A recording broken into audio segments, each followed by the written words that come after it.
بسم اللہ الرحمن الرحیم الحمدللہ رب العالمین والصلاة والسلام علی سید الانبیاء والمرسلین وعلی آلہ وصحبہ اجمعین اما بعد۔ الحمدللہ آج سیرت النبی علی صاحبہ الصلاۃ والتسلیم سے متعلق جو ہم خطبات شروع کیے ہیں اس کی چوتھی نشست ہے۔ پچھلی نشست میں ہم نے دو سوالات پر بات کی تھی، ایک تو یہ کہ مطالعہ سیرت کیوں ہو، سیرت کو جاننا کیوں ضروری ہے، اس سے واقفیت حاصل کرنا ہمارے لیے کیوں ضروری ہے، اور دوسرا سوال ہم نے یہ دیکھا کہ سیرت کو جاننے کے ذرائع اور وسائل کیا ہیں، پرائمری سورسز سیرت کو جاننے کے کیا ہیں۔ ان دو سوالات کے جوابات ہم نے پچھلی نشست کے اندر جانے، ان پر ہم نے بات کی۔ آج کا ہمارا اگلا موضوع ہے اسلام سے قبل عربوں کے حالات کیا تھے، عرب کون ہیں۔ یہ موضوع علم انساب کا ہے، اسے جینیالوجی کہتے ہیں، جینیالوجی سے متعلق یہ موضوع ہے کہ عربوں کی اصل کیا ہے۔ میں نے پچھلی نشست کے اندر ایک بہت مشہور سیرت نگار محمد ابن اسحاق کا ذکر کیا تھا، جن کی سیرت ابن اسحاق ہمارے یہاں اسلاف کے نزدیک ان کے حوالے بھرے ہوئے ہیں۔ انہوں نے بھی اپنی سیرت کا آغاز اسی موضوع سے کیا ہے کہ آخر عربوں کی اصل کیا ہے، عرب یہ کہاں جا کر ملتے ہیں، اس موضوع کو سمجھنا کیوں ضروری ہے، سیرت سمجھنے کے لیے اس موضوع کو سمجھنے کی ضرورت کیا ہے، یہ بھی ایک سوال ہے۔ بالکل سادہ سا جواب یہ ہے کہ دیکھیے عرب کون ہیں، ان کا مزاج کیا ہے، ان کی اصل کیا ہے، یہ کہاں سے ہیں۔ ہمیں بہت سارے قبائل سیرت النبی کے اندر ایسے اب آگے ہمیں سامنے آتے جائیں گے جن کے بارے میں پتہ چلے گا کہ ان کا تعلق عربوں سے ہے، اور بعض ایسے بھی ہیں جن کا تعلق عربوں سے نہیں تھا لیکن وہ عرب میں آ کر بس گئے تھے۔ مثلا مدینہ منورہ کے اندر یہود آباد تھے، اب یہ عرب تو ہے نہیں، پھر یہ کہاں سے آ گئے عرب کے اندر، مدینہ کے اندر، یہ ہمارے سامنے آگے آتا جائے گا۔ اسی طریقے سے اوس اور خزرج ہیں، ان کے بارے میں بھی صاف اور واضح بات یہ ہے کہ یہ در حقیقت مدینہ کے نہیں تھے، ہیں عرب لیکن مدینہ کے نہیں ہیں، یمنی الاصل تھے یہ لوگ، اور یمن میں ایک موقع کے اوپر جس کا ذکر ہم آگے تفصیل کے ساتھ کریں گے، وہاں سے ہجرت کر کر یہ قبائل مدینہ منورہ آئے اور یہیں پر آباد ہو گئے۔ تو اس موضوع کی اہمیت یہ ہے کہ عربوں کی اصل سمجھنے سے ہمیں قبائل عرب کو، مکے میں آباد قبائل، مدینہ میں آباد قبائل، اور اسی طریقے سے حجاز میں کون کون آباد تھے، تبوک کے اندر پتہ چلے گا کہ اس وقت کس کس سے ہمارا رسول اللہ صلی اللہ علیہ وسلم کا سامنا ہوا۔ سیرت کے اندر ہم ان موضوعات کے اوپر تفصیل کے ساتھ بات کر سکیں گے، سمجھ سکیں گے۔ تو بہرحال عربوں کی اصل کیا ہے، یہ ایک بہت اہم ترین سوال ہے۔ تو اسلام سے پہلے جو عرب تھے ان کو آپ تین بڑے زمروں میں، تین بڑی کیٹیگریز کے اندر آپ ان کو سمجھ سکتے ہیں۔ ایک تو عربوں کی بہت ہی قدیم تہذیبیں ہیں، عربوں کی بہت قدیم قومیں ہیں، انہیں کہا جاتا ہے اصطلاح میں عرب بعیدہ، وہ عرب جو ہزاروں سال پہلے ہی ختم ہو چکے، جن کی نسلیں باقی نہیں رہیں، یہ عرب بعیدہ کہلاتے ہیں۔ قرآن مجید نے بھی ان میں سے بعض اقوام کا ذکر کیا ہے، جیسے کہ سمود ہیں، جیسے کہ عاد ہیں۔ یہ دو قبائل ریپیٹیڈلی قرآن مجید کے اندر ان کا ذکر کیا گیا ہے۔ حضرت ہود اور حضرت صالح علیہ السلام کو ان قوموں کی جانب رسول اور نبی بنا کر بھیجا گیا تھا۔ ان کے بعد میں یہ بالکل پہلے آغاز کے اندر ہزاروں سال پہلے یہ تہذیبیں تھیں اور یہ بعد میں ختم ہو گئی۔ بعد میں جو عرب باقی رہے، یا تو انہیں عرب باقیہ اور عرب عاربہ کہا جاتا ہے۔ ان میں پھر دو کیٹیگریز ہیں، ایک جنہیں قحطانی عرب کہتے ہیں، قحطان اور ان کے بیٹے ہیں یا عرب، اور ان سے نسل جو چلی ہے اسے کہتے ہیں قحطانی عرب، اور دوسری کیٹیگری ہے عدنانی عرب۔ قحطان جو ہیں عرب انہی کی اولاد ہیں، اصل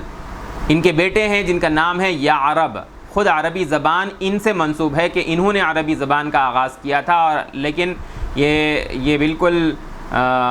زبان کے علوم، لسانیات کے علوم پر جن کی دسترس ہے وہ جانتے ہیں کہ زبان کسی ایک شخص کی شروع کی ہوئی نہیں ہوتی ہے، بلکہ وہ جو ہے الگ الگ ادوار میں الگ زمانوں کے اندر جو ہے وہ ترقی پاتی ہے، اس کے اندر جو ہے ایک آغاز کا دور ہوتا ہے اور پھر آگے وہ بڑھتے چلی جاتی ہے۔ بہرحال منسوب تو ہے عربی زبان انہی یا عرب سے جو قحطان کے بیٹے ہیں۔ قحطان خود کون ہے؟ قحطان حضرت نوح علیہ السلام کی اولاد، تین بیٹے ان کے تھے، سام اور یافث اور حام۔ یہ سام جو ہیں عام طور پر سامی زبانیں بولنے والے سیمائٹس جو ہیں، ان سب کی اصل حضرت سام ہے. حضرت نوح کی اولاد، حضرت نوح کے بچے سام، بیٹے ان کے سام. عراقی وہ بھی سامی ہیں. تو قحطانی عرب یہ بھی سامی ہیں. حضرت نوح کے جو دوسرے بچے ہیں، دوسرے بیٹے ہیں یافث، اور تیسرے بیٹے ہیں حام. یافث کی نسل سے جو آگے قومیں بڑھیں وہ جو ہیں رومی ہیں، اور افریقی جو ہیں یہ حضرت نوح علیہ السلام کے بیٹے حام کی اولاد ہیں. سام، حام، یافث عرب، اور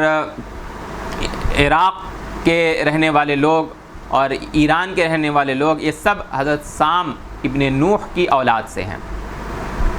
علم الانساب کے بعض ماہرین نے یہ بھی کہا ہے کہ قحطان جو ہیں، یہ قحطانی عرب جو ہیں وہ حضرت ابراہیم علیہ السلام کی نسل سے ہیں. لیکن ماہرین انساب نے، جینیالوجی کے جو ایکسپرٹس ہیں، انہوں نے اس کو قبول نہیں کیا کہ قحطان جو ہیں وہ حضرت ابراہیم کی اولاد سے ہیں. ہاں ایک رائے یہ ہے، اور بعض لوگ اس کی تائید کرتے ہیں، کہ عاد کے بعد جو عاد جو ہیں حضرت صالح علیہ السلام، وَإِلَىٰ عَادٍ أَخَاهُمْ ہودہ، حضرت ہود علیہ السلام، عاد کی نسل سے جو ہیں یہ قحطان ہیں. اس میں کسی حد تک جو ہے سچائی ہو سکتی ہے. قحطانی عرب ایک تو یہ کہ یہ حضرت سام کی اولاد سے ہیں، اور ایک امکان یہ بھی ہے کہ یہ حضرت ہود کے بیٹے ہیں، یہ حضرت ہود کی نسل سے ہیں، قوم ہود اور ان کی نسل سے ہیں. قحطانی عربوں کا جو مسکن ہے، ان کے رہائشی جو علاقے ہیں عرب کے اندر، وہ جنوبی عرب ہے. جنوبی عرب، یمن وغیرہ کی جو پٹی ہے، یہ سب جنوبی عرب ہے. یہ تو قحطانی جو ہے یہ وہاں آباد تھے، اور ان کی الگ الگ ادوار کے اندر زبردست مملکتیں اور حکومتیں جو ہیں وہ جنوبی عرب کے اندر قائم تھیں، قائم ہوئی. انہی میں سے ایک قوم سبا بھی ہے، جس کو قرآن مجید نے ذکر کیا ہے، لَقَدْ كَانَ لِسَبَإٍ فِي مَسْكَنِهِمْ آیَةٌ. قرآن مجید کے اندر سورہ سبا کے اندر ان کا ذکر ہے. اسی طریقے سے حمیری قبائل، یہ قحطانی عرب ہیں. غسانی قبائل، یہ بھی قحطانی عرب ہیں. یہ غسانی قبائل کا ذکر ہم سیرت النبی میں تبوک کے موقع پر ذکر کریں گے، اس سے قبل اور اس سے بعد میں. اسی طریقے سے اوس اور خزرج، یہ بھی قحطانی عرب ہیں. یہ کیا فرق ہے ان میں اور رسول اللہ صلی اللہ علیہ وسلم کے نسل میں؟ ہم اسی نسب میں اس کو ہم ابھی ذکر کریں گے. تو یہ سب جو ہیں عرب عاربہ ہیں. یہ پہلے عرب باعدہ، ہزاروں سال پہلے ختم ہو جانے والی نسلیں، انہی میں قوم عاد، قوم سمود ہے. اور دوسرے ہیں قحطانی عرب، عرب عاربہ، عرب باقیہ. تیسری ایک کیٹیگری ہے، یا آپ کہہ لیجئے عرب عاربہ ہی کی دوسری کیٹیگری ہے قحطانی عرب، دوسرے عدنانی عرب. عدنان یہ در حقیقت حضرت اسماعیل علیہ السلام کی نسل سے ہیں. حضرت اسماعیل علیہ السلام کے نسل میں یہ شخصیت پیدا ہوئی. رسول اللہ صلی اللہ علیہ وسلم کا نسب انہی اس عدنان سے جا کر جڑتا ہے. ماہرین انساب کا، جینیالوجی کے ایکسپرٹس جو گزرے ہیں، علم انساب عرب ماہرین، ان سب کا اس بات پر اتفاق ہے کہ عدنان جو ہیں وہ حضور صلی اللہ علیہ وسلم کے نسب میں 20ویں شخصیت ہیں. ابھی ہم جب نسب کو ذکر کریں گے نام بنام اور ایک ایک کی تفصیل جب ہم بیان کریں گے اس نشست میں یا اگلی نشست میں، اس وقت ہم اس کی تفصیل کو ذکر کریں گے. یہ جو عدنانی عرب ہیں یہ عرب مستعربہ ہیں. میں پھر ریپیٹ کر دیتا ہوں، ایک تو وہ جو ہزاروں سال پہلے جن کی تہذیبیں عرب میں قائم تھیں لیکن ختم ہو چکی، عاد و سمود کی طرح سے، یہ عرب باعدہ ہیں. یہ دوسرے ہیں عرب عاربہ. ان میں دو کیٹیگریز ہیں، ایک قحطانی عرب جو حضرت نوح کی نسل سے ہیں اور سام کی نسل سے ہیں. ایک قول کے مطابق خود حضرت ہود علیہ السلام کی قوم اور ان کی نسل سے ہیں. اور دوسرے ہیں عرب عاربہ میں عدنانی عرب. عدنانی عرب یہ حضرت اسماعیل علیہ السلام کی نسل سے ہیں. انہیں عرب مستعربہ کہا جاتا ہے. وہ جو عرب علاقے کے اندر جو ہے وہ آغاز سے نہیں ہیں، بعد میں آ گئے. مثلا حضرت ابراہیم علیہ السلام، ان کی نسل عراق ہے. عر جو ہے وہ عراق ہے، تہذیبوں کا جو مسکن اور منبع جو ہے عراق کو کہا جاتا ہے. حضرت ابراہیم عراق سے نکلے، اپنی قوم کے سامنے جو ہے انہوں نے توحید کی دعوت دی اور ان کے شرک سے برات کا اعلان کیا اور پھر وہاں سے جب انہوں نے ہجرت کی تو مصر کے راستے سے وہ گزرے۔ ہم یہاں پر جو ہے اس واقعے کو تفصیل سے بیان نہیں کریں گے، جہاں اس کا ذکر آئے گا اس کو ذکر کر دیں گے۔ مختصر بیان کر سکتے ہیں کہ جب حضرت ابراہیم عراق سے نکل کر مصر سے ہوتے ہوئے فلسطین جا رہے تھے تو مصر کا جو اس وقت کا بادشاہ تھا اس کی نیت حضرت سارہ پر خراب ہوئی، لیکن حضرت سارہ کی جو بزرگی ہے، اللہ تبارک و تعالیٰ کے یہاں جو ان کا مقام ہے، ان کی صالحیت جو ہے اس کی بنیاد پر حضرت سارہ کی اللہ تبارک و تعالیٰ نے حفاظت فرمائی اور وہ بادشاہ حضرت سارہ سے بہت متاثر ہوا اور حضرت حاجرہ کو حضرت سارہ کو تحفتاً دیا اس نے۔ حضرت حاجرہ مصری ہیں، یہاں سے حضرت حاجرہ حضرت سارہ اور حضرت ابراہیم کی زندگی میں آئیں۔ بعد میں پھر حضرت ابراہیم علیہ السلام نے حضرت حاجرہ اور حضرت اسماعیل کو وادی غیر ذی زرع یعنی مکۃ المکرمہ میں آباد کیا۔ تو حضرت اسماعیل حضرت حاجرہ عرب عاربہ نہیں مستعربہ ہیں، باہر سے آئے ہیں عرب کے اندر۔ مکہ میں جس وقت حضرت ابراہیم علیہ السلام نے حضرت حاجرہ حضرت اسماعیل کو آباد کیا، اس وقت وہاں پر عربوں کا کوئی قبیلہ آباد نہیں تھا۔ عرب جنوبی حصے کے اندر آباد تھے یا پھر پانیوں کو وہ تلاش کرتے تھے، ایک طرح سے بنجاروں کی زندگی وہ گزارتے تھے، جہاں پر پانی ہوتا وہاں پر وہ آباد ہو جاتے۔ تو جب حضرت حاجرہ اور حضرت اسماعیل کو حضرت ابراہیم نے مکہ میں آباد کیا اور حضرت اسماعیل کی اور حضرت حاجرہ کی تڑپ سے وہاں پر اللہ تبارک و تعالیٰ نے زمزم کا جو ہے چشمہ اللہ تبارک و تعالیٰ نے جو ہے اس سے نوازا، تو وہاں سے پھر ایک عرب کا بہت ہی مشہور قحطانی عربوں کا ایک مشہور قبیلہ بنو جرہم جو ہے اس کا وہاں سے گزر ہوا اور اس قبیلے نے حضرت حاجرہ کی اجازت سے مکے کے اندر جو ہے وہ اپنے لیے آبادی کو اس نے جو ہے چنا، وہاں پر وہ آباد ہوئے حضرت حاجرہ کی اجازت سے۔ حضرت اسماعیل علیہ السلام جب جوان ہوئے تو انہوں نے بنو جرہم کے اندر نکاح کیا۔ تو عرب عاربہ تو نہیں ہے حضرت اسماعیل علیہ السلام کی نسل، لیکن ان کا ننیال جو ہے وہ عرب عاربہ ہے۔ حضرت اسماعیل کی جو نسل ہے انہی کے اندر عدنان پیدا ہوئے، جن کے بارے میں نے ابھی ذکر کیا کہ سیدنا محمد رسول اللہ صلی اللہ علیہ وسلم کا نسل عدنان سے جا کر ملتا ہے۔ تو یہ تین کیٹیگریز ہمارے سامنے آئی، ایک عرب بائدہ، عرب عاربہ کے اندر قحطانی عرب اور عدنانی عرب۔ عدنانی عرب ان کی زبان حضرت اسماعیل سے پہلے کچھ اور تھی، لیکن بعد میں انہوں نے عربی زبان کو اختیار کیا اور پہلے کے جو عرب تھے ان سے زیادہ ان کی زبان عربی خوبصورت ہوئی، مضبوط ہوئی، ادبی بنی، ادبی شاہکار بنی۔ اس کی وجہ یہ تھی کہ مکہ جو ہے وہ عرب کے بالکل مرکزی علاقہ سنٹرل عربیہ جو ہے وہ اس میں واقع تھا یہ، اور قحطانی عرب کے جتنے قبائل ہیں وہ مکۃ المکرمہ سے گزرتے تھے مرکزی علاقہ ہونے کی وجہ سے۔ پھر حضرت ابراہیم علیہ السلام کی دعا کے نتیجے میں اللہ تبارک و تعالیٰ کا گھر وہاں پر تعمیر ہوا، بیت اللہ اور حرم وہ بنا، تو قبائل عرب وہاں پر اللہ تبارک و تعالیٰ کی عبادت کے لیے آیا کرتے۔ اس سے حضرت اسماعیل علیہ السلام کی نسل اور عدنانی عربوں کے اندر تمام عرب قبائل سے تعلقات بنے، ان کی زبان کو انہوں نے سمجھا، سنا، جانا، اور ہر قبیلے کے زبان کی جو خوبصورتی ہے اس کو انہوں نے اپنے لیے اختیار کیا۔ اللہ تبارک و تعالیٰ نے اپنا آخری نبی اور اپنی آخری کتاب کو انہی عرب مستعربہ کے اندر ان کی زبان کی خوبصورتی کی بنیاد پر اور دوسری بہت ساری وجوہات کی بنیاد پر اللہ تبارک و تعالیٰ نے ان میں اپنے آخری نبی کو بھیجا، اپنی آخری کتاب کو نازل فرمایا۔ تو یہ عربوں کی جو ہے وہ اصل ہے۔ اب اس کے آگے جو ہے یہ سمجھنے کی ضرورت ہے کہ ماقبل اسلام سے پہلے عربوں کے حالات کیا تھے، عربوں کی مذہبی حالت کیا تھی۔ یہ ایک بہت اہم ترین موضوع ہے جس کو ہم رسول اللہ صلی اللہ علیہ وسلم کی دعوت اور اس کے آغاز سے پہلے جو حالات تھے اس کو سمجھنے کے لیے اس کا بھی سمجھنا جو ہے ضروری ہے۔ سب سے پہلی بات اس ضمن میں یہ ہے کہ دیکھیے اللہ تبارک و تعالیٰ نے قرآن مجید کے اندر یہ اصول بتلایا ہے کہ اللہ تعالیٰ نے ہر قوم کی جانب اپنے نبی کو بھیجا ہے۔ ڈرانے والے کو بھیجا ہے۔ وَإِن مِّنْ أُمَّةٍ إِلَّا خَلَا فِيهَا نَذِيرٌ، اللہ تبارک و تعالیٰ کی توحید کی جانب بلانے والے، آخرت کی جانب دعوت دینے والے، ہاں، اور آخرت کی تیاری کی جانب دعوت دینے والے، یہ جو ہے اللہ تبارک و تعالیٰ نے جو ہے ہر قوم کے اندر نبی کو بھیجا ہے۔ اور عربوں کے اندر ان کا سلسلہ نسب بھی جو ہے حضرت ابراہیم اور حضرت اسماعیل سے جا کر ملتا ہے، تو عربوں کے نظیر جو ہیں وہ حضرت اسماعیل ہیں۔ اس کو سمجھنے کی جو ضرورت میں نے ابھی ذکر کی ہے کہ جب تک ہم ماقبل اسلام عربوں کے حالات کو سمجھیں گے نہیں، تب تک ہمیں پوری طریقے سے اسلام کی خوبیوں کا صحیح اندازہ نہیں ہوگا۔ عربی زبان کا محاورہ ہے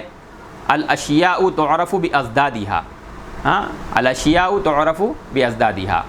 کہ چیزیں جو ہے اپنے اپوزٹ سے، ضد جو ہوتی ہیں ان سے جانی جاتی ہیں۔ روشنی کو آپ سمجھنا ہے تو آپ کو اندھیرے کو سمجھنا ہوگا، بالکل اسی طریقے سے اسلام کو سمجھنا ہے تو اس سے قبل یا اس کے بالمقابل جو جاہلیت ہے اس کو سمجھنا ہمارے لیے آسان ہوگا، اور رسول اللہ صلی اللہ علیہ وسلم کی جو نبوی تعلیمات ہیں ان کو سمجھنا آسان ہوگا کہ آپ صلی اللہ علیہ وسلم کے انسانیت پر اور خود عربوں کے اوپر کیا کیا احسانات تھے۔ تو بہرحال جاہلیت کو سمجھ کر ہم اسلام کو بآسانی سمجھ سکتے ہیں۔ حضرت اسماعیل علیہ السلام وہ عربوں کے نبی تھے، رسول تھے، اور نہ صرف یہ کہ تھے بلکہ ان کے مابقیات، ہاں، کہ ان کی تعلیمات کے آثار اور حصے ان کی زندگیوں کے اندر موجود تھے۔ اگر ہم اس کو دیکھنا چاہیں تو اللہ کے گھر کا احترام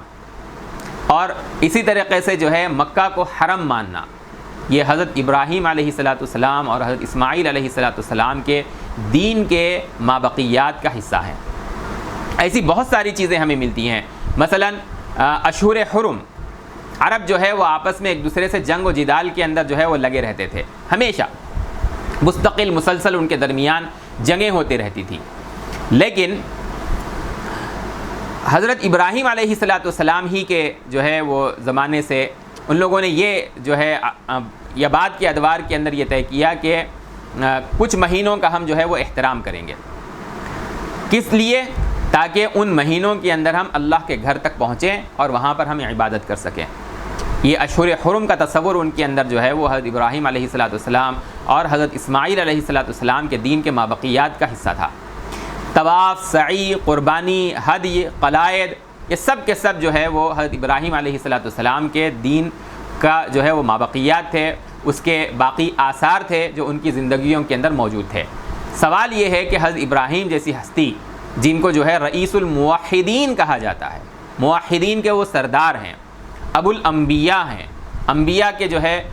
ایک سینکڑوں انبیاء کا سلسلہ ان کی نسل سے چلا ہے، تو آخر ان سے منسوب قوم جو ملت ابیکم ابراہیم ان کے بارے میں کہتا ہے، عربوں کے بارے میں کہ تمہارے باپ ابراہیم کی ملت کی طرف تم لوٹ آؤ، ان کے اندر، ان عربوں کے اندر شرک کہاں سے آ گیا؟ اس کی حقیقت رسول اللہ صلی اللہ علیہ وسلم نے کی ایک حدیث کے اندر موجود ہے۔ مسلم شریف نے میں امام مسلم رحمۃ اللہ علیہ نے اس حدیث کو نقل کیا ہے کہ ایک شخص ان کے درمیان عامر ابن لحی پیدا ہوا، قبیلہ خزاعہ کا۔ یہ آگے ہم جب مکہ کی تاریخ کو اس کے مقام پر ذکر کریں گے تو اس وقت اس کو واضح کریں گے کہ کیسے یہ مکہ المکرمہ کے اندر سردار بن گیا حضرت اسماعیل علیہ السلام کے بعد میں۔ تو عامر ابن لحی خزاعی نے جب اس کو سردار بنایا گیا تو وہ جو ہے عربوں کے اندر اس نے شرک کا سلسلہ شروع کیا۔ آپ صلی اللہ علیہ وسلم کا ارشاد ہے رأیت عامر ابن لحی، کہ میں نے جہنم میں عامر ابن لحی کو دیکھا، یجر قصبہ فی النار، اپنی آنتوں کو وہ گھسیٹے پھر رہا ہے۔ یہ امام مسلم رحمۃ اللہ علیہ نے اس کو نقل کیا ہے۔ امام ابن حجر اسقلانی نے فتح الباری کے اندر ابن اسحاق کی سیرت السیرۃ الکبریٰ سے ایک اور روایت نقل کی ہے کہ یہ اپنی آنتوں کو جہنم کے اندر گھسیٹے پھر رہا ہے عامر ابن لحی۔ کیوں؟ لِأَنَّهُ أَوَّلُ مَنْ غَيَّرَ دِينَ اسماعیل، اس لیے کہ یہ وہ پہلا شخص ہے جس نے حضرت اسماعیل علیہ السلام کے دین کے اندر جو ہے وہ تبدیلی کی۔ عرب جو ہے وہ حضرت اسماعیل علیہ السلام کے بعد دین ابراہیمی اور دین اسماعیلی کے اوپر قائم تھے، توحید کے اوپر قائم تھے، ایک اللہ کی عبادت کے اوپر جو ہے وہ قائم تھے، لیکن یہ جب یہ شخص جو ہے وہاں سردار بنا تو اس نے جو ہے اسماعیل علیہ السلام کے دین کو بدل دیا۔ فنصب الاوثان، مکۃ المکرمہ کے اندر اور عرب قبائل کے اندر بتوں کو لا لا کر اس نے جو ہے وہ نصب کیا۔ اور اسی طریقے سے قرآن مجید کے اندر ذکر کیا گیا ہے عربوں کے توہم پرستی پر تنقید کرتے ہوئے، ان کو کرٹیسائز کرتے ہوئے کہ یہ جو بحیرہ، صائبہ، وسیلہ، حام، یہ الگ الگ جانور انہوں نے جو ہے وہ ایک ان کی اصطلاحات مقرر کی تھیں کہ بعض جانور ایسے ہیں جن کا دودھ جو ہے وہ استعمال نہیں کریں گے، بعض جانور ایسے ہیں جن کو وہ سواری کے طور پر استعمال نہیں کریں گے، اور اگر کسی اونٹنی نے مستقل کنٹینیو 3 مادہ اونٹنیوں کو اگر جنم دیا تو درمیان کی جو مادہ اونٹنی ہے اس کو جو ہے وہ بتوں کے نام پر وہ چھوڑ دیں گے۔ تو یہ بحیرہ، صائبہ، وسیلہ، حام جو ہے یہ سارے کے سارے توہم پرستی کے سلسلے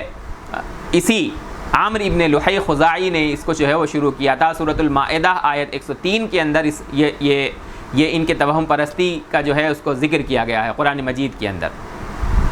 تو حضرت اسماعیل کے دین کو اس نے بدلا، بتوں کو یہ لے کر آیا، توہم پرستی کا سلسلہ اس نے شروع کیا۔ اس کی ایک شکل یہ بھی ہوئی کہ یہ شام جایا کرتا تھا،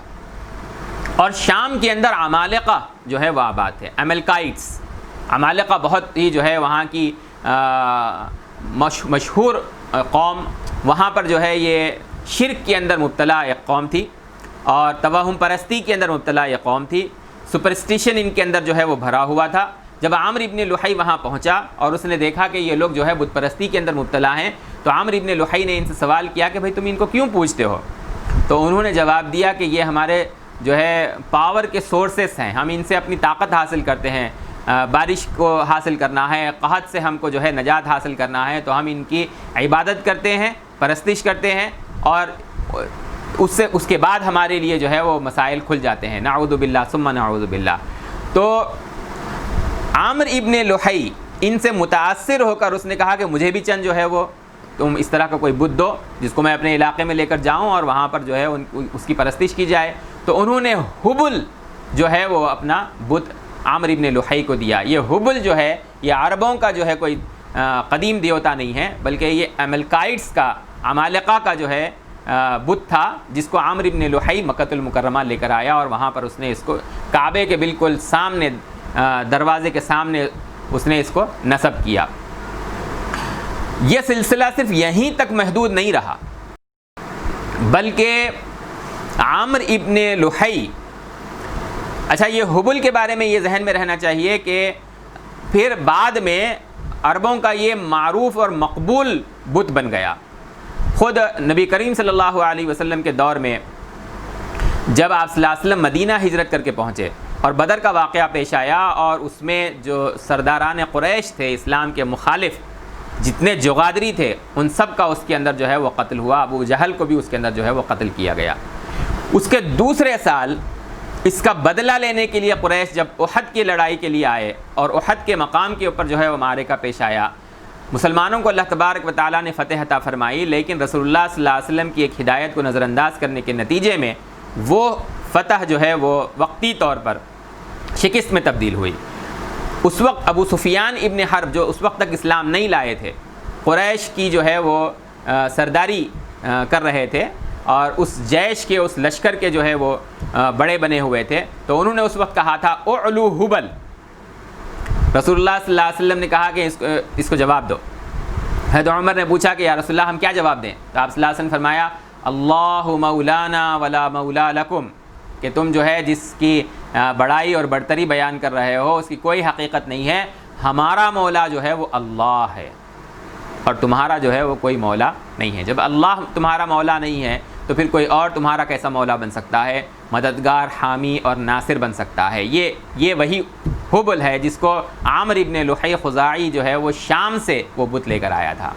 اس عامر ابن لحی خزاعی نے ایک اور لعنت اس نے یہ شروع کی کہ قدیم عربوں کے جو بت معروف تھے،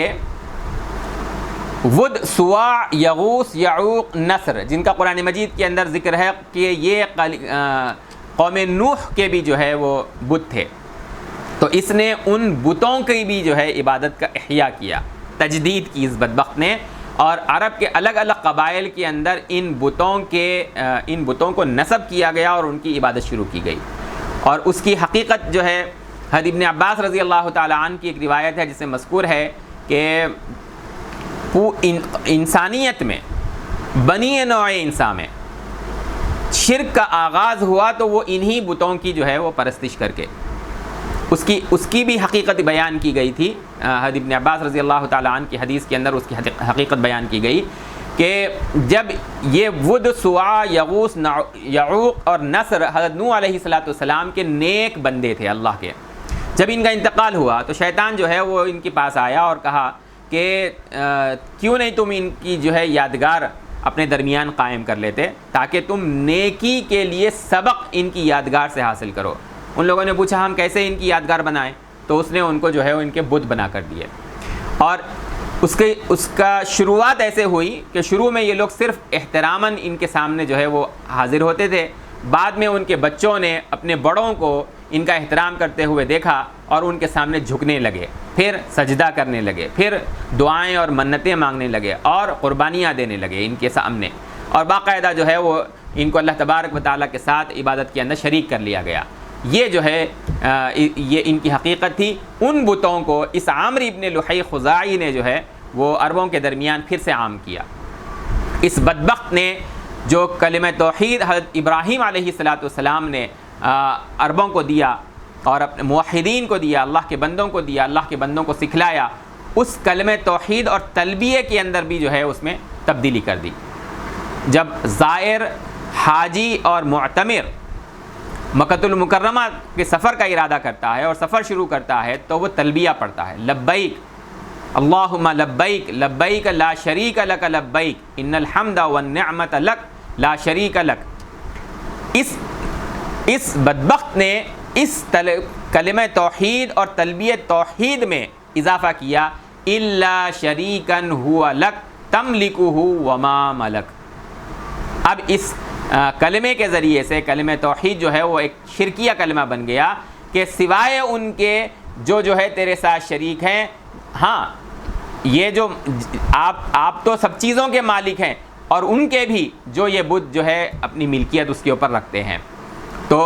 ایک شرکیہ پہلو اس نے تلبیہ کے اندر بھی جو ہے وہ شامل کر دیا۔ صحیح مسلم کے اندر جو ہے وہ حضرت ابن عباس رضی اللہ تعالی عنہ کی یہ حدیث مذکور ہے، ود، سواع، یغوث، یعوق، نصر کا بھی اسی نے آغاز کیا، ان کی عبادت اور کی تجدید اور احیاء اس عامر ابن لحی خزاعی نے کی، اور اسی طریقے سے جو ہے جو تلبیہ کلمہ توحید پر مشتمل تھا اس کو بھی اس نے بدل ڈالا۔ یہ قرآن مجید میں سورہ نوح کے اندر جو ہے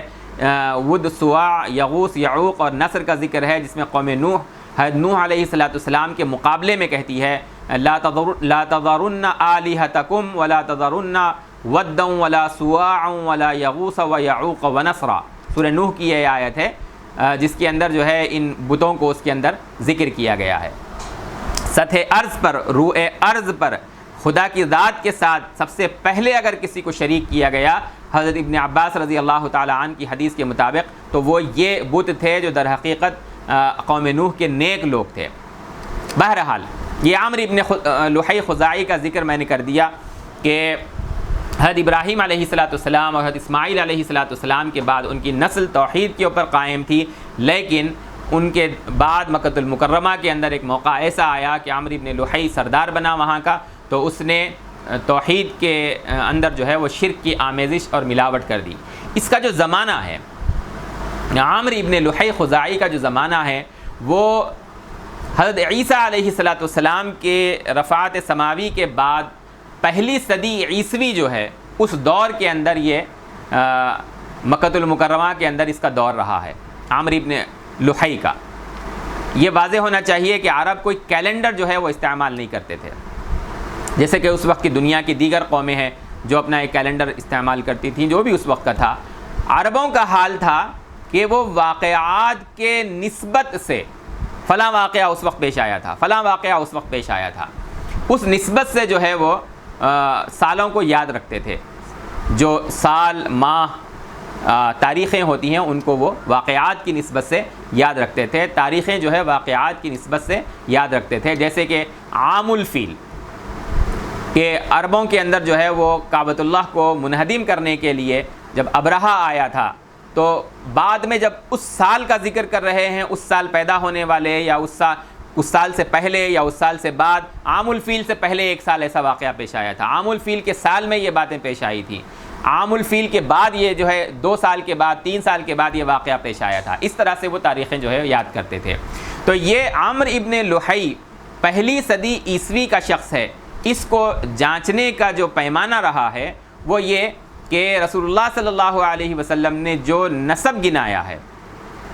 اور جو شخصیات اس کے اندر حضرت اسماعیل علیہ السلام تک پہنچتی ہیں، عدنان تک تو یقینی سلسلہ ہے، عدنان کے بعد جو ہے حضرت اسماعیل علیہ السلام تک جو نسب ہے اس کے بارے میں کچھ کلام کیا گیا ہے.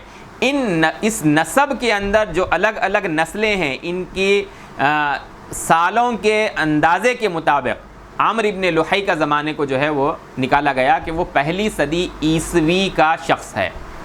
آپ کو پتہ ہے کہ رسول اللہ صلی اللہ علیہ وسلم کی پیدائش کا سال، جس کو ہم آگے بھی ذکر کریں گے، 570 عیسوی ہے، یعنی آپ صلی اللہ علیہ وسلم کے تقریباً 300-400 سال کے آس پاس پہلے جو ہے یہ عمرو ابن لحی خزاعی تھا. اور ان 3-4 صدیوں کے اندر دین ابراہیم اور دین اسماعیل کے بہت ہی مبہم آثار عربوں کے اندر باقی رہے، ورنہ عرب جو ہے بدترین طریقے سے شرک کے اندر جو ہے وہ مبتلا ہو گئے. اور جب کسی قوم کے اندر صحیح عقیدہ مٹ کر باطل جو ہے وہ داخل ہو جاتا ہے، شرک داخل ہوتا ہے، گمراہی داخل ہوتی ہے، بدعات اور خرافات داخل ہوتی ہیں، عام طور پر اس کی وجہ بنتی ہے علم کی کمی. انبیاء علیہ السلام کے علم سے جب دوری اختیار کی جاتی ہے تو پھر جو ہے وہ بدعات اور خرافات سے سلسلہ شروع ہوتا ہے اور شرک پر جو ہے اس کا انجام اور نتیجہ پہنچتا ہے. اسی طریقے سے عمرو ابن لحی کے اندر ایک اور چیز دکھائی دی کہ جب وہ عمالقہ سے جب وہ ملا، تجارتی سفر کے لیے وہ جو ہے شام جایا کرتا تھا، تو عمالقہ سے وہ بہت متاثر تھا ان کی مادی ترقیات سے مرعوب ہو کر. یہ جو مادی ترقیات سے مرعوب ہونا ہے اور اپنے پاس علم کی جو دولت ہے اس کی حقیقت کو نہ سمجھنا ہے یا اس کو معمولی سمجھنا ہے، اس سے بھی آدمی جو ہے وہ بہکنے لگتا ہے. اسی طریقے سے اگر باطل کو حکومت حاصل ہو جائے، حق مغلوب ہو جائے، تو باوجود یہ کہ حق سچائی رکھتا ہے لیکن حکومت کسے جو ہے وہ متاثر ہوتا ہے اور باطل کو قبول کر لیتا ہے. عمالقہ کے پاس جو ہے وہ مادی ترقیات تھی، حکومت نے وہ عربوں سے بہت زیادہ منظم تھے، بہت زیادہ جو ہے وہ مضبوط تھے، تو عمرو ابن لحی نے ان کے اثر کو قبول کیا. یہ موقع ہوتا ہے جہاں موحدین کو اور حق پرستوں کو اپنی حفاظت کرنی ہوتی ہے فکری اعتبار سے. بہرحال عربوں میں شرک جو ہے وہ عمرو ابن لحی کے ذریعے سے آیا، لیکن بعد میں وہ جب ترقی کرتا چلا گیا تو توہم پرستی اتنی بڑھ گئی کہ اگر وہ کہیں پر کوئی خوبصورت پتھر دیکھتے تو اس کو وہ اٹھا لیتے اور لا کر اپنا معبود بنا لیتے، اس کی پرستش کرنے لگتے. اگر عربوں کو کہیں سفر پر جانا ہوتا تو وہ کعبے کے پاس آتے، کعبے کی عمارت کے اندر سے اگر کوئی پتھر اور کرچی اگر انہیں ملتی تو وہ اپنے ساتھ اس کو لے لیتے اور سفر کے اندر جب جاتے تو سفر بھر اس کی جو ہے وہ پرستش کرتے رہتے کعبے کی نسبت سے. اسی طریقے سے اگر ان کو کبھی پتھر نہ ملتا کسی سفر کے اندر تو ان کے اندر شرک اس درجے سرایت کر گیا تھا کہ وہ ریت لیتے اور اس کے اندر جو ہے پانی ملاتے. اگر پانی نہیں ملتا تو ان کے پاس اونٹنی یا بکری ساتھ میں ہوتی تو اس کا دودھ دھوتے اور اس کے اندر جو ہے وہ اس کو ملا کر اس کا ایک مجسمہ تیار کر اسی کی پرستش کرنا شروع کر دیتے. یہ شرک اس درجے عربوں کے اندر جو ہے وہ سرایت کر گیا تھا. اتنی توہم پرستی ان کے اندر آ گئی کہ حضرت ابراہیم علیہ السلام کے دین کا جو وقار تھا اس کو انہوں نے جو ہے وہ برباد کر لیا. اسی طریقے سے عربوں کے جو بت تھے جن کی وہ پرستش کرتے تھے، عبادت کرتے تھے، اس میں ایک عجیب و غریب واقعہ ہے. اساف و نائلہ، یہ 2 بت تھے جو صفا اور مروہ پہاڑی کے اوپر انہوں نے نصب کیا تھا، جس کی حقیقت مورخین نے بیان کی ہے کہ یہ کوئی جو ہے نیک لوگ نہیں تھے جس کو انہوں نے اپنا بت بنا لیا ہو پرستش کرنے کے لیے، عبادت کرنے کے لیے خدا بنا لیا ہو، الہ بنا لیا ہو، بلکہ اس کی حقیقت یہ تھی کہ یہ دونوں عشق کے اندر مبتلا تھے، اساف و نائلہ مرد و عورت عشق کے اندر مبتلا تھے، انہیں اپنی جو ہے خواہش پورا کرنے کے لیے کوئی جگہ نہ ملی، تو نعوذ باللہ ان بدبختوں نے اللہ کے گھر کے اندر داخل ہو کر وہاں اپنی ضرورت کو پورا کیا، اپنی خواہش کو پورا کیا، اللہ تبارک و تعالیٰ کے غضب کا یہ شکار ہوئے اور انہیں جو ہے وہ پتھر کا بنا دیا گیا۔ اور اس وقت وہاں پر جو لوگ موجود تھے انہوں نے اس چیز کو جو ہے ان کی کوئی خوبی سمجھ کر ان کو اپنے الہ اور خدا کے طور پر چنا، صفا کے اوپر ایک بت کو رکھا اور مروہ کے اوپر ایک بت کو رکھا۔ اس کے درمیان جب سعی کرتے وہ حضرت ہاجرہ کے دور سے جو سلسلہ چلا آ رہا تھا، اس وقت جو ہے یہ ان بتوں کے آگے ٹھہرتے اور جو ہے ان کی بھی پرستش کرتے۔ تو جب اسلام آیا تو صحابہ کرام رضوان اللہ علیہم اجمعین کو شبہ ہوا کہ بھائی ان دو پہاڑیوں کے اوپر تو بت ہیں، اور یہ جو سعی ہو رہی ہے یہ تو شرکیہ مراسم کا حصہ لگتا ہے، تو کیا ہمیں یہ کرنا چاہیے؟ تو اللہ تبارک و تعالیٰ نے قرآن مجید میں اس شبہ کو صاف کیا، ان الصفا والمروۃ من شعائر اللہ، کہ یہ اللہ کے شعائر میں سے ہے۔ یہ جو حرکت ہوئی ہے وہ بعد کی جو ہے حرکت ہے، حضرت عائشہ صدیقہ رضی اللہ تعالیٰ عنہا نے اس واقعے کو نقل کیا ہے، یہ بعد کی حرکت ہے، اور تمہیں جو ہے سعی صفا و مروہ کی جو ہے کرنا ہے حج اور عمرے کے درمیان۔ وہاں کی جو تعبیر ہے جب ہم اس کو پڑھتے ہیں تو صاف اندازہ ہوتا ہے کہ وہ اس شبہ کے ازالے کے لیے قرآن مجید کی آیت نازل ہوئی۔ بہرحال عرب رسول اللہ صلی اللہ علیہ وسلم کی بعثت سے پہلے بدترین شرک میں مبتلا تھے۔ دین ابراہیمی ان کا آغاز تھا، دین اسماعیلی ان کا آغاز تھا، لیکن یہ اس دین کے اوپر قائم نہیں رہے، اور عامر ابن لحی خزاعی نے ان کے درمیان شرک کو شروع کیا، بت پرستی اور توہم پرستی کو اس نے شروع کیا، اور بعد میں وہ ترقی کرتے کرتے کرتے اس درجے سرایت کر گیا کہ کعبے کے اطراف میں 360 بتوں کا اضافہ ہو گیا۔ ہاں، کوئی ان میں سے انسان کی شکل کا بت تھا، کوئی ان میں سے جانور کی شکل کا بت تھا، آدھا کوئی جو ہے وہ انسان کا ہے، آدھا جانور کا ہے۔ سیرت نگاروں نے اس کو نقل کیا ہے۔ فتح مکہ کے موقع پر رسول اللہ صلی اللہ علیہ وسلم نے ان بتوں کو پاش پاش کیا، جاء الحق وزہق الباطل ان الباطل کان زہوقا، اس کو جب وہ مقام آئے گا ہم اس کو ذکر کریں گے۔ اسی طریقے سے دین ابراہیمی اور دین اسماعیلی میں جن فرشتوں کا ذکر جو ہے وہ ملتا ہے تمام انبیاء علیہ السلام کے یہاں، خود سیدنا محمد الرسول اللہ صلی اللہ علیہ وسلم نے جو دین ہمیں دیا، قرآن مجید اللہ تبارک و تعالیٰ کی کتاب ہمیں دی، اس میں یہ واضح کیا کہ اللہ تعالیٰ نے صرف انسانوں کو پیدا نہیں کیا بلکہ اللہ تعالیٰ کی بہت ساری مخلوق ہیں۔ وما يعلم جنود ربک الا هو، انہی میں سے ایک فرشتے بھی ہیں جو اللہ تبارک و تعالیٰ کے حکم کی تعمیل کے لیے پیدا کیے گئے ہیں۔ یہ اللہ تعالیٰ کی مخلوق ہیں، اللہ کی اولاد نہیں ہے، لیکن عربوں نے فرشتوں کو اللہ کی بیٹی ماننا شروع کر دیا۔ اللہ تبارک و تعالیٰ کی فرشتوں کو بیٹیاں قرار دیا اور ان کی وہ پرستش کیا کرتے تھے۔ جب ہم رسول اللہ صلی اللہ علیہ وسلم کی دعوت کا ذکر کریں گے تو اس میں ہم بتائیں گے کہ اس پر کس طرح سے تنقید کی گئی ہے۔ یہ عربوں کا جو ہے وہ شرکیہ ماحول تھا۔ آپ صلی اللہ علیہ وسلم کی آمد سے پہلے بری طریقے سے وہ شرک میں مبتلا تھے۔ کعبہ جو توحید کا مرکز ہے اس کو شرک کا انہوں نے اڈا بنایا۔ ان کی زندگیوں کے اندر جو ہے وہ شرک در آیا، جاہلیت کی بدترین رسومات ان کے اندر آئی، بیٹیوں کو جو ہے وہ زندہ درگور کر دیا کرتے تھے، ناجائز رشتے قائم کرنا، زنا کرنا جو ہے ان کے ہاں کوئی بری بات نہیں تھی، اور کمزور جو ہے وہ طاقتور دبا لیا کرتا تھا۔ ہر معاشرے کے اندر جس کے پاس طاقت ہے، قبیلے کی قوت ہے، وہ جو ہے وہ طاقتور ہے، وہ دوسروں کے ساتھ جو چاہے سلوک کرے۔ قافلوں کو لوٹنا، انسانوں کو آزاد انسانوں کو غلام بنانا، قافلوں کو لوٹ کر، ان لوگوں کے درمیان بالکل عام بات تھی۔ کسی قافلے کو لوٹا، ان لوگوں کو جو ہے وہ غلام بنایا اور کسی بازار کے اندر لے جا کر بیچ دیا۔ لیکن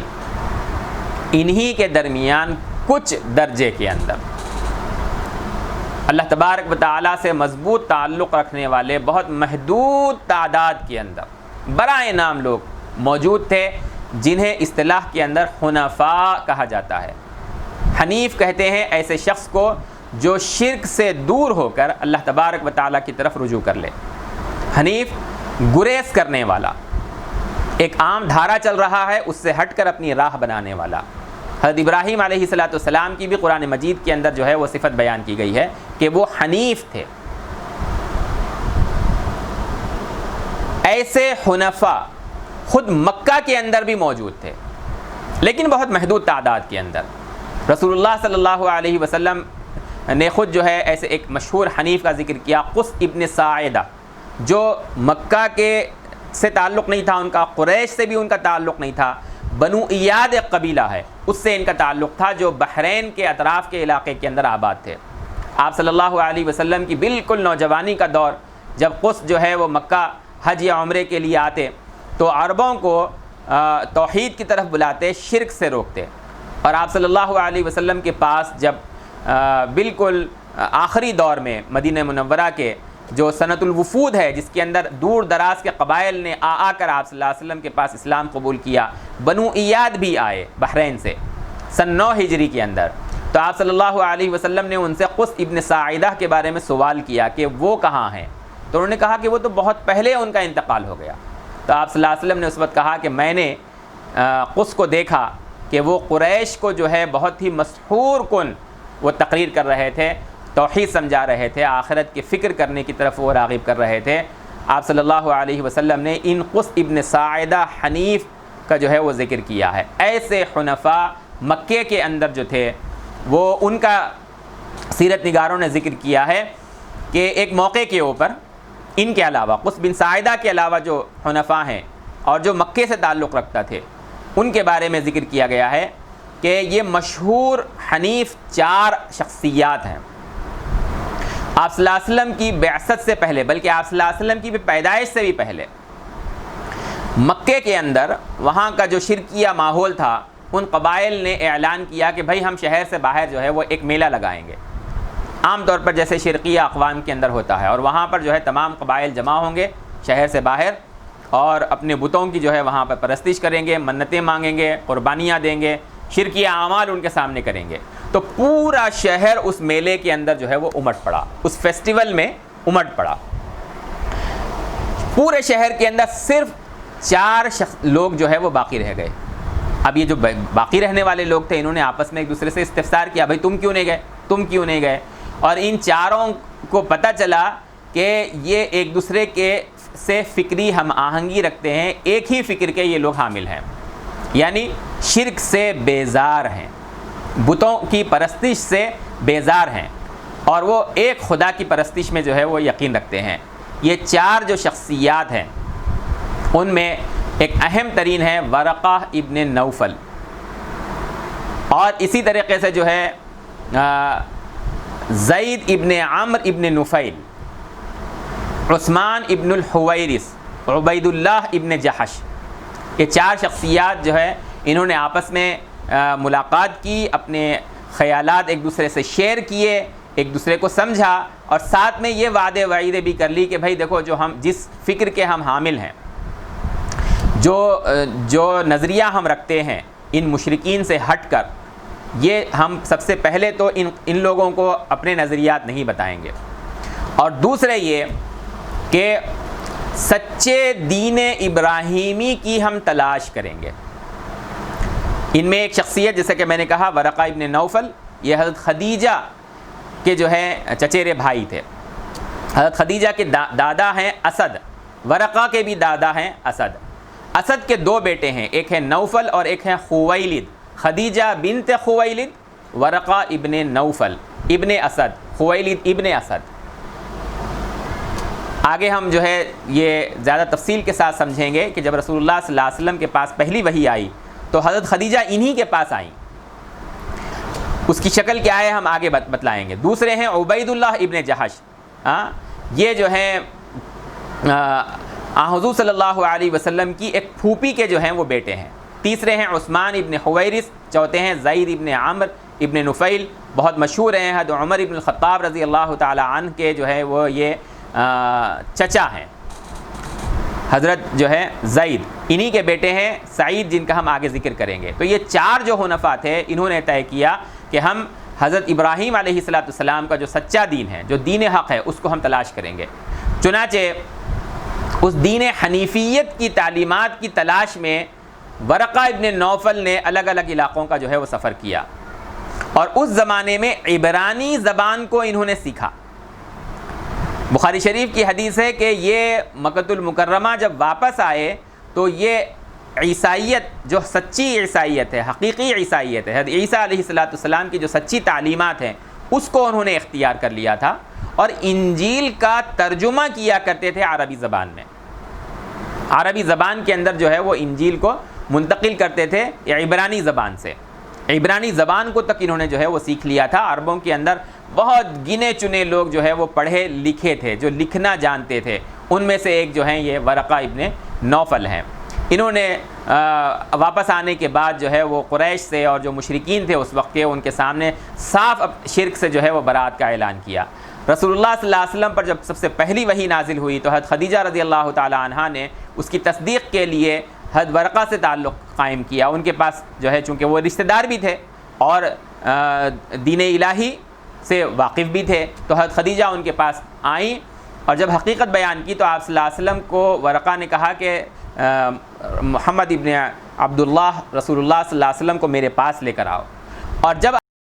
وسلم سے ورقہ نے پوری تفصیل کو سنا، بخاری شریف کے الفاظ ہیں، انہوں نے کہا کہ ھذا الناموس الذی نزل اللہ علی موسیٰ، یہ وہی فرشتہ ہے جس کو اللہ تبارک و تعالیٰ نے حضرت موسیٰ علیہ السلام کی جانب بھیجا تھا. اور ورقہ ابن نوفل نے اس وقت آپ صلی اللہ علیہ وسلم کے سامنے ایک تمنا کی، ایک خواہش کی، یا لیتنی فیہا جزعا یا لیتنی اکون حیا اذ یخرجک قومک، کاش کہ میں اس وقت زندہ ہوتا کاش کہ میں اس وقت زندہ رہوں جب کہ آپ کی قوم آپ کو یہاں سے نکال باہر کرے گی، کاش کہ میں اس وقت مضبوط رہوں تاکہ میں آپ کی مدد کر سکوں. رسول اللہ صلی اللہ علیہ وسلم نے ورقہ کے سامنے، ورقہ ابن نوفل کے سامنے بڑی حیرت کا اظہار کیا کہ اب مخرجیہم،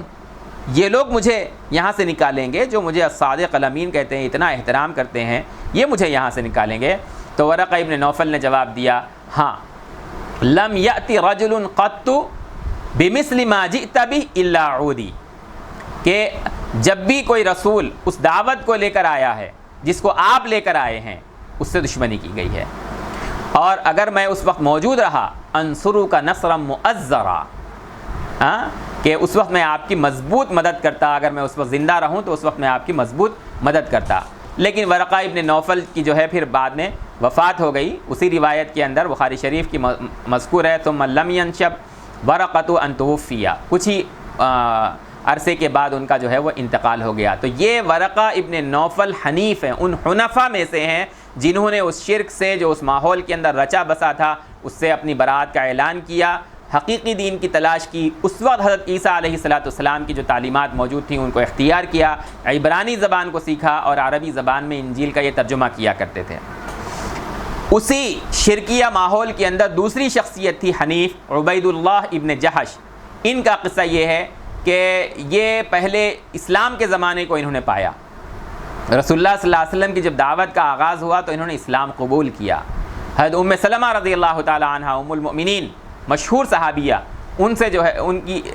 عبید اللہ ابن جہش نے حضرت ام سلمہ سے شادی کی. اور جن لوگوں نے حبشہ کی جانب، ابیسینیا کی جانب ہجرت کی، ان میں یہ شامل تھے. لیکن وہاں جانے کے بعد یہ جو ہے مرتد ہو گئے اور دین اسلام کو چھوڑ کر اس وقت کا جو عیسائیت تھی، مسخ شدہ عیسائیت، اس کو انہوں نے اختیار کر لیا. حضرت ام سلمہ رضی اللہ تعالی عنہا نے ان سے علیحدگی اختیار کی اور ارتداد ہی کی حالت میں ان کی وفات ہوئی، ان کی موت ہوئی. اور رسول اللہ صلی اللہ علیہ وسلم نے بعد میں حضرت ام سلمہ رضی اللہ تعالی عنہا سے جو ہے وہ نکاح کیا. یہ عبید اللہ ابن جہش ہیں جو اس وقت حنیف تھے، اور ان کا جو انجام ہے وہ بڑا ہی المناک رہا ہے. تیسری شخصیت عثمان ابن الحویرث ہیں، حنیف، جنہوں نے اپنے شرکیہ ماحول سے صاف برات کا اعلان کیا اور اپنے علاقے کو چھوڑ کر جو ہے وہ شام کی طرف چلے گئے. یہ منقول ہے بعض روایات کے اندر کہ یہ ہرقل کے دربار میں عربی زبان کے ترجمان کی حیثیت سے جو ہے وہ منتخب کیے گئے تھے، اور وہیں پر انہوں نے اپنی زندگی کو گزار دیا. آپ صلی اللہ علیہ وسلم کے دور کو انہوں نے پایا یا نہیں پایا اس کا روایات کے اندر ذکر نہیں ہے، لیکن اسلام سے پہلے شرک سے انہوں نے برات کا اعلان کر کے جو ہے حنیفیت کو اختیار کیا. یہ ایک بالکل معروف اور سچی بات ہے. چوتھی شخصیت بہت غیر معمولی ہے جو حنیف ہیں، زید ابن عمرو ابن نفیل. ان کا واقعہ یہ ہے کہ انہوں نے بھی جو ہے سچے دین کی تلاش میں ادھر ادھر کا سفر کیا اور عیسائیت کو پرکھا، یہودیت کو پرکھا، عیسائی راہبوں سے انہوں نے ملاقات کی، یہودی ربائیوں سے انہوں نے ملاقات کی، اور حضرت ابراہیم علیہ السلام کے دین کو جو ہے انہوں نے جاننا چاہا، اس کی تحقیق کی، جستجو کی، اور جب دیکھا کہ کسی بھی قوم کے پاس سچا دین ابراہیمی نہیں ہے اور مسخ شدہ دین ان کے درمیان ہے، تو تمام مسخ شدہ دینوں سے انہوں نے اپنی برات کا اعلان کیا۔ اور جب مکہ واپس آئے تو قریش کے سامنے بھی انہوں نے کہا کہ تم دین ابراہیمی کے اوپر، سچے دین ابراہیمی کے اوپر تم قائم نہیں ہو، میں حنیف ہوں، ایک اللہ کی عبادت کرتا ہوں، کسی کو اللہ کے ساتھ شریک نہیں کرتا، اور اسی حنیفیت کے اوپر میں قائم رہوں گا۔ چنانچہ مکہ کے اندر وہ جو ہے توحید کی دعوت دیا کرتے، لوگوں کو جو ہے وہ بتوں کے سامنے جو جانور کاٹے جاتے ان سے جو ہے ان کے کھانے سے روکتے، اور خود بھی جو ہے ان کو کھانے سے بچتے۔ اسی طریقے سے حضرت اسما کہتی ہیں رضی اللہ تعالی عنہ، مجھے یہ یاد ہے کہ عامر ابن نفیل زید ابن عامر ابن نفیل جو ہے یہ قریش کو تنبیہ کیا کرتے تھے۔ اور ایک اور اہم ترین بات یہ کہ وہ عرب جو اپنی بیٹیوں کے پیدا ہونے کو ناپسند کرتے تھے، جس کو قرآن نے ذکر کیا ہے وَإِذَا الْمَوْءُودَةُ سُئِلَتْ، تو ایسی کوئی کسی لڑکی کے بارے میں پتہ چلتا کہ اس کا باپ اس کے بارے میں جو ہے یہ ارادہ رکھتا ہے کہ اس کو زندہ درگور کر دے، تو یہ جاتے اس سے مانگ کر لے کر آتے، اپنی بیٹی کی طرح سے اس کو اپنے یہاں پالتے اور جو ہے اس کی پرورش کرتے۔ یہ ہیں زید ابن عامر ابن نفیل حنیف۔ ان کے بیٹے ہیں حضرت سعید ابن زید ابن عامر ابن نفیل۔ آپ کو یاد ہے یا سنا ہوگا، پڑھا ہوگا کہ حضرت فاطمہ بنت محمد نہیں، فاطمہ بنت زید، انہی زید کی بیٹی فاطمہ، ان کا نکاح ہوا ہے نہیں، فاطمہ ابن خطاب حضرت عمر کی بہن، ان کا نکاح ہوا ہے سعید ابن زید سے۔ اور حضرت عمر کے واقعے میں جس بہن کا ذکر ہے فاطمہ کا، کہ ان کے گھر گئے اور قرآن سنا، بہن کو اور بہنوئی کو مارا، وہ یہی سعید بہنوئی ہے۔ کوئی عام صحابی بھی نہیں ہے، صحابہ کی خود اپنی ایک شان ہے، لیکن صحابہ میں بھی جو ہے ایک دوسرے سے فضیلت رکھنے والے ہیں۔ حضرت سعید ابن زید، یہ زید حنیف کے بیٹے عشرہ مبشرہ میں سے ہیں۔ انہوں نے ایک مرتبہ آپ صلی اللہ علیہ وسلم سے سوال کیا، یا رسول اللہ، آپ جانتے ہیں کہ میرے والد کے بارے میں کہ وہ کس طرح سے شرک سے نفرت کرتے تھے اور کس طرح سے وہ توحید پر قائم تھے، کس طرح سے وہ جو ہے دین ابراہیمی کے جو ہے وہ داعی تھے اور اس پر وہ قائم تھے۔ اور آپ صلی اللہ علیہ وسلم نے خود بیان کیا ہے بعض روایات کے اندر کہ اپنی جوانی کی عمر میں آپ صلی اللہ علیہ وسلم نے زید ابن عامر سے ملاقات کی، اور جب وہ قریش کو ٹوکتے تھے، روکتے تھے، تو شرک کی مخالفت کرنے کا جو ان کا موقف تھا اس کے بارے میں آپ صلی اللہ علیہ وسلم کے اور زید ابن عامر ابن نفیل کے جو ہے وہ مکالمے، تبادل کلام موجود ہے۔ تو حضرت زید نے ایک مرتبہ پوچھا کہ یا رسول اللہ میرے والد کا انجام کیا ہے؟ تو رسول اللہ صلی اللہ علیہ وسلم نے فرمایا کہ قیامت کے دن زید ایک امت کے طور پر اٹھائے جائیں گے۔ اور